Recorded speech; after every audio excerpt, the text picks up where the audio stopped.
Good afternoon, graduates and families. As I sit here on a snowy day in Ann Arbor, I want to talk to you about an expedition I had recently. I went to a place not far from Interstate 94, near a westbound exit to Ann Arbor, where there's a large grocery store that's part of a national chain. As the designated shopper in my household, I donned my hat, goggles, and sanding mask. The sanding mask is a 15-year-old rubber thing, a strange device, partly plastic, partly rubber. It has this plastic tuna can shaped device. It's a filter that basically sits over the mouth. And so attired in goggles and this big ugly mask, I walked into the shop looking something like Darth Vader with a grocery list. It was early morning, it was during senior shopping hours, and I was greeted with a freshly cleaned cart by a man who had been working there for years. I recognized him. He was one of the many people who worked there, a multi-age, multi-racial group. They were familiar to me, and they keep the shop functioning. A lot's been said about these workers, these critical workers. I want to observe here that this group, the grocery store workers, unlike, say, firefighters, police, even hospital workers, these folks did not sign up for the danger. They did not sign up for the risk, and yet they stick with it. And here, I think of you, the graduates. You did not sign up for a senior year blasted by a virus. And yet you've stuck with it. You have adapted. You have been nimble and resourceful in the face of this emergency. These are things to admire, even if they're not things to be happy about. Awareness of the possibilities of unexpected change, the skills to adapt to such change, these are two matters that we strive to cultivate in the Department of American Culture. But back to my shopping adventure. A while into it, as I ticked off the items on my list, no yeast, no whole wheat flour, but plenty of fresh potatoes, I noticed that the music loop in the shop was not what the shop normally played. There was none of that guitar-heavy 60s and 70s pop that I know all so embarrassingly well. What instead descended from the high ceilings of this big box grocery store was a kind of faith music. It was soulful. It was soothing. It was only partly familiar to me. I can't speak for the employees. I don't know who decides such things as the soundtrack in a grocery chain. But for me, for all the music's unfamiliarity, I found it to be relaxing in this time of great apprehension, anxiety, and stress. As I went back to aisle 4 from aisle 1, I went in search of mushrooms that I had missed on my list. My mind turned to the lyrics, and I heard the lyrics alongside the Darth Vader-esque and scuba-like breathing that resonated steadily from my mask. A stanza caught me, and I thought of you, the graduates. A singer called for a gathering together. She called for ceremony, which is one of the many things we are missing this year. She called for that embodied action in common that peoples of faith, but also all peoples seeking celebration, all people seeking to commemorate achievements, all of us at Michigan seeking this year to mark together this great occasion in your life. Sadly, we cannot perform such ceremony in the face of this creeping, slow-moving, and killing pandemic. We cannot celebrate you in person if we are to protect one another. And that is a shame, but it is also a mark of our determination to help one another. So, while checking the price of toothbrushes, I thought of you, the graduates. I thought of your families and supporters.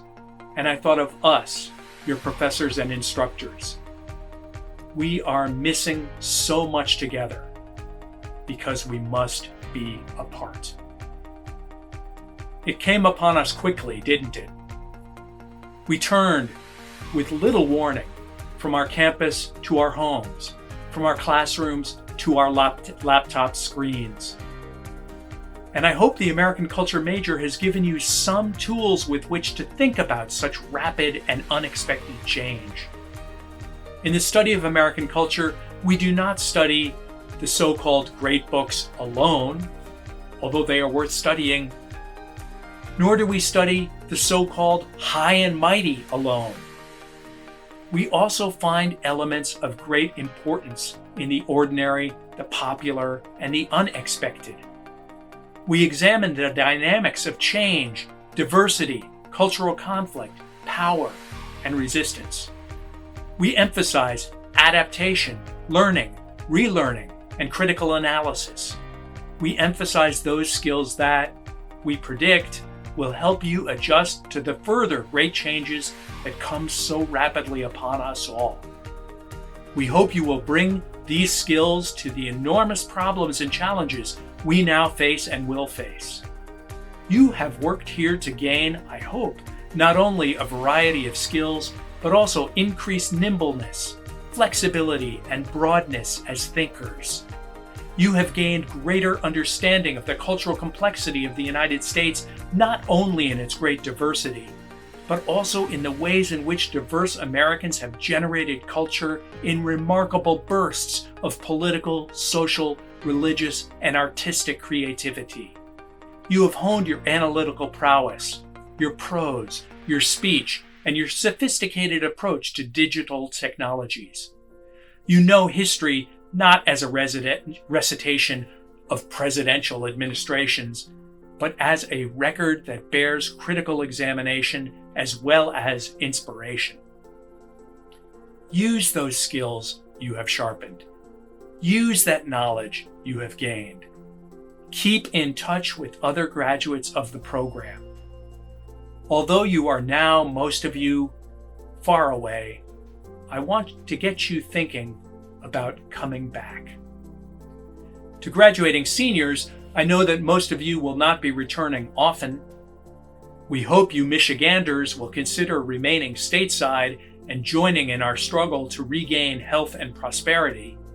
But we know that even if you do live nearby, you will probably not frequent the campus, and you will certainly not frequent Haven Hall. But whether you reside in Michigan or in a distant state or in a far-off nation, I want you to think about a return. And as you return to campus, I think you will find the returns to be emotionally deep, even if you can't quite put your finger on the feeling itself. As I recall it, an undergraduate's life is complex.